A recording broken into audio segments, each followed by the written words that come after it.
সকলকে ঈদের শুভেচ্ছা জানাচ্ছি। আপনারা জানেন ঈদুল আজহা মানে ত্যাগের মহিমায় আমরা উদ্ভাসিত হব এবং আগামী দিনে আমরা যাতে সবার আগে বাংলাদেশ এই স্লোগানকে সামনে রেখে সুন্দর বাংলাদেশ গঠন করার লক্ষ্যে আমাদের প্রিয় নেতা তারেক রহমান সাহেব যে বাংলাদেশ প্রতিষ্ঠা করার চেষ্টা করছেন, কাজ করছেন, সেই বাংলাদেশ প্রতিষ্ঠার জন্য আমরা সকলে ঐক্যবদ্ধ থাকব এবং ইনশাল্লাহ এই বাংলাদেশকে একটা অনন্য উচ্চতায় নিয়ে যাব।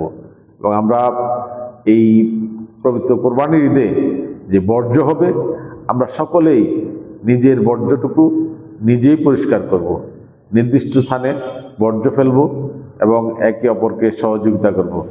এর মাধ্যমে আমাদের শহর পরিচ্ছন্ন থাকবে এবং আমরা সকলে নিরাপদে থাকব। সেজন্য আমাদেরকে একটু সচেতনতা অবলম্বন করতে হবে এবং তাহলে আমরা সুন্দর একটা শহর পাব।